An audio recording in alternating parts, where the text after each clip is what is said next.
it's a blue ocean. We're not competitors. We're comrades. We're colleagues. We are locked arm in arm because at the end of the day, we have the wonderful privilege of helping people. It's a privilege, but it's also something that becomes a responsibility, I think. Welcome to the Amber Stitt Show. I'm so happy that you're here.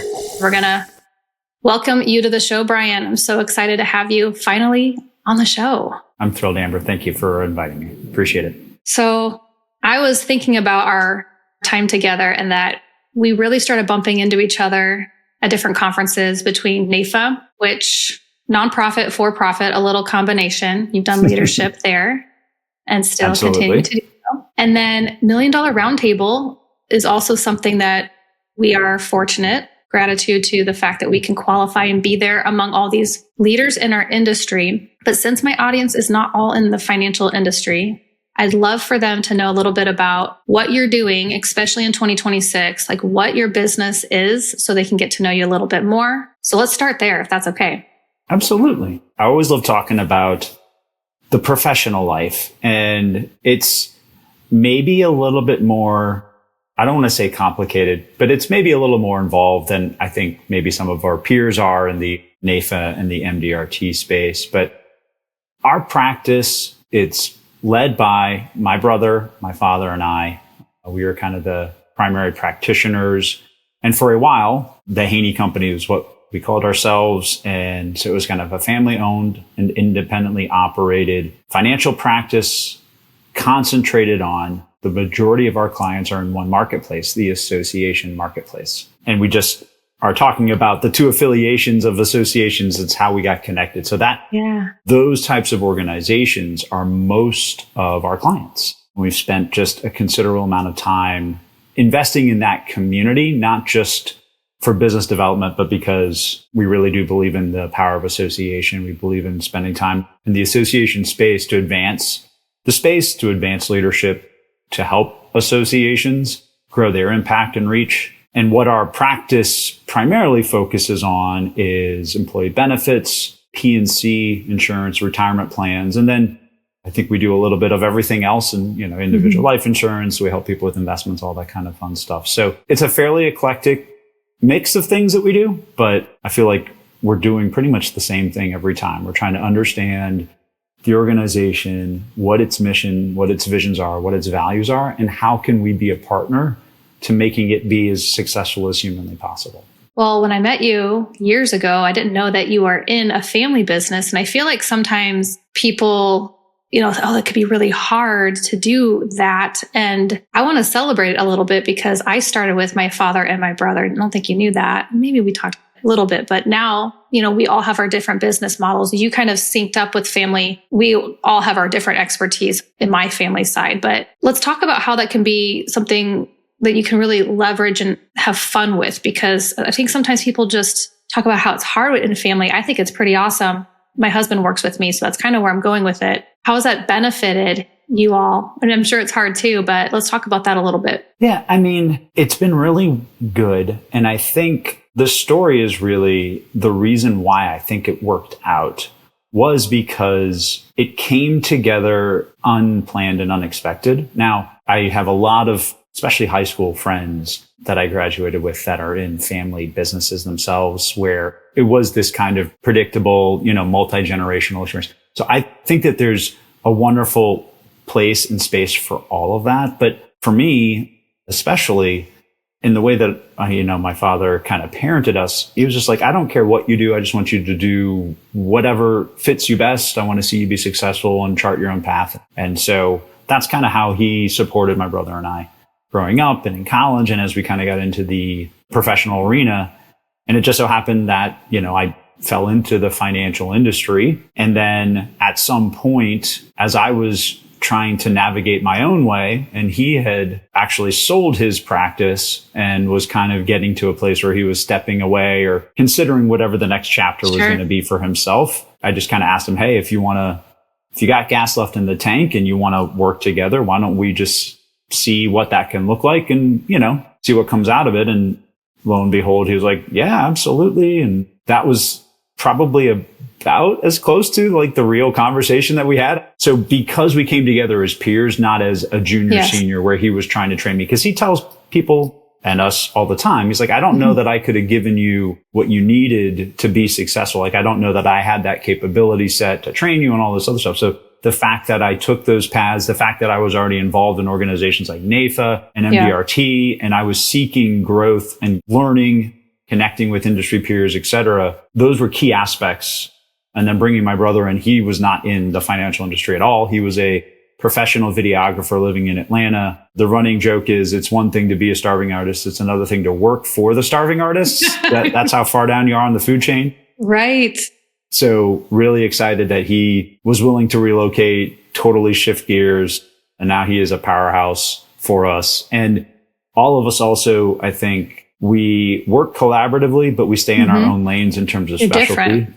Yeah. That's the other thing, right? We don't try to make each other like ourselves. We just try to work to figure out, like, how do we do this and how do each person step into the place and space that they need to, so that way we can, deliver value and not, get in each other's way or step in each other's toes, that kind of stuff. Well, between some of the panels and other speaking, between the organizations we show up to, part of my conversation is I am not A+ math student. I'm in financial services. I have an agency, a business owner. How can you do that when you're not book smart? My path was different, and I got in my 30s, and it's been 15 years. And so I like that you're sharing my hope is for the audience is that there's different pathways to get where you're going, and there could be a pivot, an enhancement. So it's really important in the 2026 year that we are helping people take action. So you just never know. And my husband, being in operations now, was an entrepreneur before in a completely different world, got insurance licensed and come in. So as you and I meet some of our friends that are going out to succession, or how we're trying to pull other people into the business, period, there's different ways you can come in, and mentorship and joining some of these communities and organizations can help you shake it out and figure it out. So I'm liking that we're starting there. Now, you are the Financial Guy podcast host. Did you always love money in this world, or did you bump into it, later in life, or was it always a passion for you? No, it wasn't. There's like three funny aspects as I tell the story. So initially, when I was a kid, what did I want to be when I grew up? I wanted to be an actor. Okay. That was the biggest passion, but it also seemed like the biggest pipe dream. So certainly as I grew and then, got into college and was kind of leaning into my interests and my talents there, journalism, which is my BA. I have a BA in journalism from Indiana University. Go Hoosiers. Hopefully by the time this episode's released, we might be on the verge of a national championship. But so I majored in journalism and I minored in psychology. One of my just always, I guess, personal passions is just understanding how people think, behave, and interact. So human behavior, psychology, behavioral economics, all that kind of stuff is something I've continued to invest time in studying and learning and growing. Yeah. And so I thought coming out of college, I was going to be the next Henny Kornheiser, right? We'll combine sports, journalism is going to be great. Yeah. Well, that didn't plan out. So the first, really good professional opportunity that I got after college was actually to work in the banking industry as a licensed banker in what they considered a weed out position that was kind of a make or break, sink or swim type of thing. And I swam very well and had an incredible sales manager that gave me such a foundation for training, but also that sparked my love for our industry, for money, and really realizing that it is the universal language. If you want to help people, you can help them financially. You might help them more than anything else. And so that's just kind of where that's all built from. And I like to say some of the things that I'm proud of in terms of steps I've taken that have been good, taken plenty that haven't, as I'm sure all of us have along the way, right? But I've tried to do a good job of leaning into looking inward, but also understanding like what are my true talents and value, and where can I actually add the most value in the marketplace or in what I'm doing, because that's the best way for me to make an impact. Like if I spend a lot of time, like you said, if I'm not great at math or this or that or whatever it is, and I try to spend all this time being good at something that I'm really ultimately not going to be good at, it's not good for me and that's not good for everybody else. So I think that that's the other thing that I would encourage anyone that's listening to this to realize. Investing in yourself as you navigate whatever path financially, professionally, or otherwise you're going to chart is so critically important, because it pays the biggest dividends for you, for your family, for your work, in every dimension of your life. Yeah. And it doesn't have to be a lot of money. When you're first starting out, putting some effort in, go on YouTube, you can find information. But it's an interesting thing. The more you spend and invest in your personal growth, executive coach, buy a course, do something and you're learning, things start happening. And it was interesting. The more I spent in, probably around the time I met you, I was doing a ton of workshops. Kind of felt like, am I distracted out of my business? But because of those timeframes and meeting certain people, the opportunities are just continuing to come about. So it's like that manifestation. Got to personally invest in yourself. You got to throw some money in to your own personal bank account for your talents. You're talking about those strengths. Thank you for tuning in to The Amber Stitt Show. Please give us a like and subscribe to the channel if you enjoy what we do. Your support goes a long way towards helping us bring you more compelling content. Remember, let's take action together. Now let's jump back into the conversation.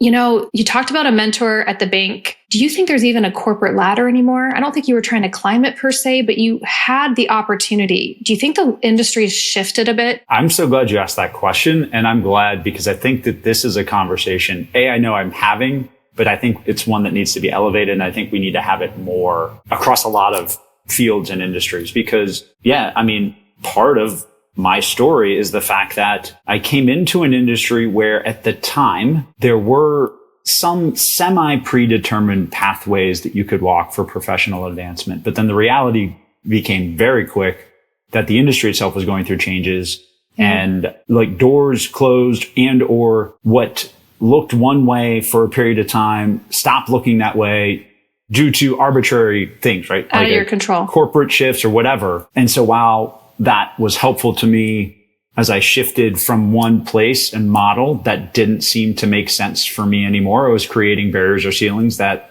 were not fruitful to another part, which was also harder and where the barriers didn't exist. But now there was more that I had to do for myself, right? When you become a business owner and you're working in a very independent or entrepreneurial space, all of a sudden you're responsible for all the things too, right? You're juggling all the balls and wearing all the hats. But I think that how we look at our work life has certainly shifted. And my encouragement is to always really lean into a balance between professional skill development. So if you do feel like a connection to an industry or kind of a certain aspect of the economy, then certainly figure out what it can look like to really excel. But I think that's the other reason why, and this is where I hope more people will make these types of investments. You got to invest in emotional intelligence and in what's considered soft skills that I don't even like that terminology. Yeah.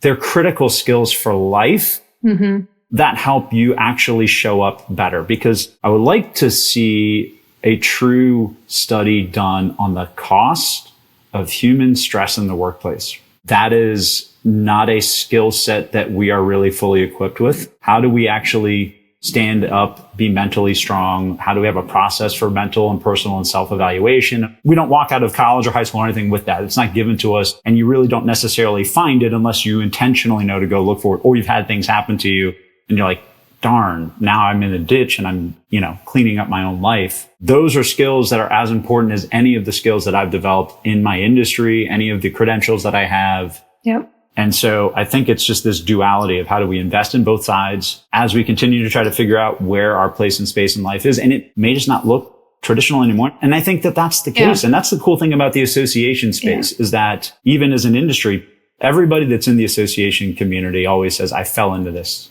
And yet there's hundreds of thousands of people in that space. It's crazy. So, yeah. Yes. And that's where you feel like, oh, there's competition, but there's so many things here, Brian. It's like lots of tech. As I go back and I look at even marketing, because I know that you like marketing too in business and you have fun with podcasting and showing up and you're asked to speak. There's this negative connotation with AI and these jobs and all these things. And so I kept thinking through the year, if you're not personally investing in yourself, improving your communication, putting yourself out there, this communication, you can control it. So it's your network, your community. I think that's going to be really the currency as technology shifts our economy.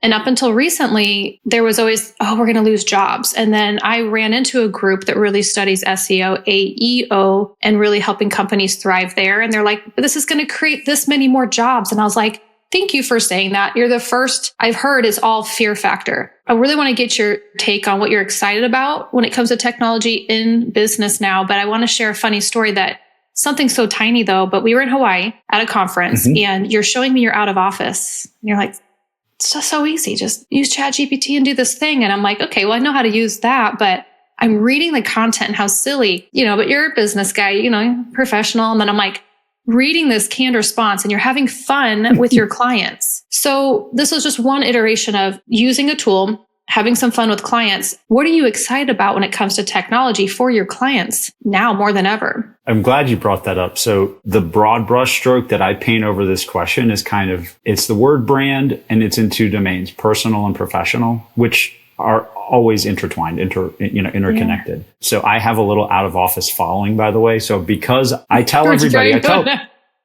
people this every single time I go somewhere, I write out my own out of office, and it's always designed to be humorous and just, fun, thoughtful, or, whatever. But because I'm naturally, I want to have fun. I feel like I'm somewhat of a funny person. That's part of my personality. And I've spent a lot of time looking at, there are so many small ways we can actually communicate and leave an impact. And I want to actually pay attention to that as much as possible. If you call me on my cell phone and you listen to my voicemail, it's silly.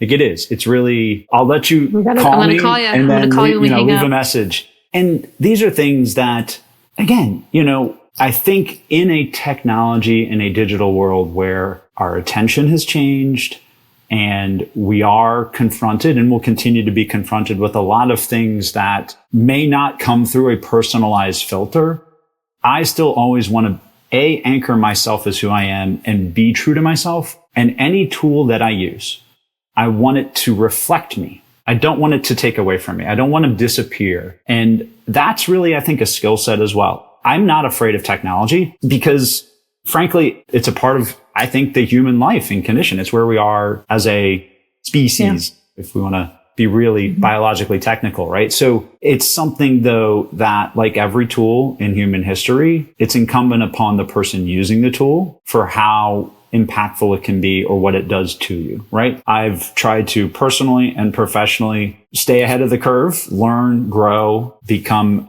as much of a master in my own domain over the tools that are going to be helpful to me, whether it's AI or other things, and figure out ways that they can empower me to continue to show up as my best self, continue to do well in my practice and show up better for the people that I'm caring for and serving and working with. Yeah. Are there ways that I can use digital media or mediums or what have you to stand out and let people get to know me as well? Because I think that in a sea of digital sameness and of just content overload, I think we have this wonderful opportunity, especially in 2026, to actually almost go the opposite direction and be like, I want to stand out more for not being AI or for not being, glitz and glamored and throw some filter on and all the other stuff. So those are the steps that I'm planning on taking.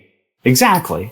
Yeah. I don't need to lean into clickbait or all this other stuff. I'm just going to continue to be me. And I think that any of us that really can embrace that, you got to be comfortable in your own skin and find the place in the space. And I think that can look very different. Like I look at my wife as a great example who's gone down a journey where she's really she's sharing a health journey that she's learned so much and she's made such an impact, but it's challenging because she's also trying to figure out how does she show up as herself and not get sucked into things, the should-haves, or this is the way that it's supposed to look like, or everybody in this space is this way and does these things. That's subtle and tough. But, I still think if we lean back into saying, no, the best thing I can ever be is me and 100% me, then I think that, again, as simple as that sounds and maybe easy, it's not a throwaway or cliche thing. It's true. No, anchor absolutely. yourself and then just say, this is how I need to show up. I think sometimes our brains just tell us our story is not as important. So like with your wife, she's seeing, there's a lot of stuff on Instagram and there's stuff that has a lot of following, but where is it impacting? So she's got to be true and show leadership and vulnerability, but, not overdoing it, but have it be good for her soul too. So, but being as unique as possible, but there's really no rules in business. I mean, outside of compliance, I don't mean it like that, but you're sharing that. Yeah.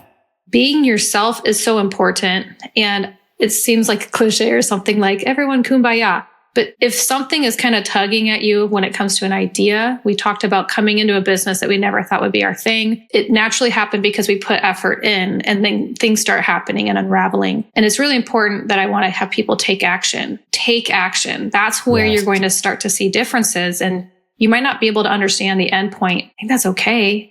I think any successful person, we study a lot of people with what we do. The game plan's not always outlined perfectly, but if you're trying, things are going to start happening. You got to trust yourself and that intuition. Well, and you know what?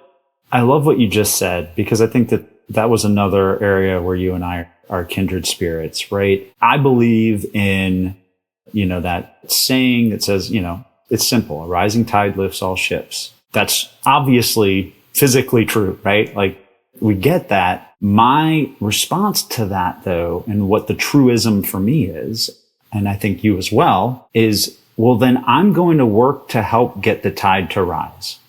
That's my goal. Like you said, I want to help people take a step, take whatever that next step is, advance themselves, move forward in life. If we all progress and we get better and we do the things that we need to do, everybody wins. And I come into my professional domain. We have approached the association domain with that mindset. We want to impact the community, the marketplace. We want to elevate things and help as many people as we can. Now, that's not a marketingism, because so important. We can't help everybody.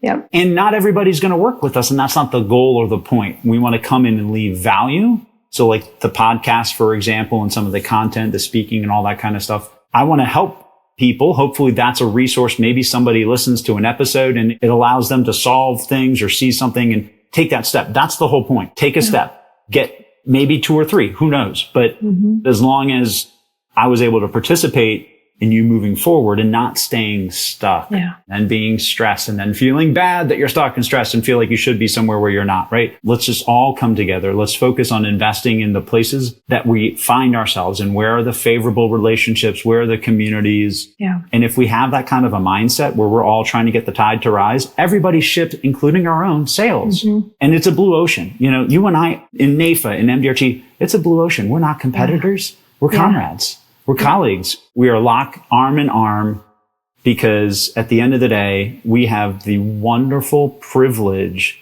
of helping people. It's a privilege, but it's also something that becomes a responsibility, I think. Yeah. Well, normally I wrap up episodes with, okay, what can someone, turn off our episode and, get out of the car and go do something with our information. But I think you just put a little wrapper on it right there.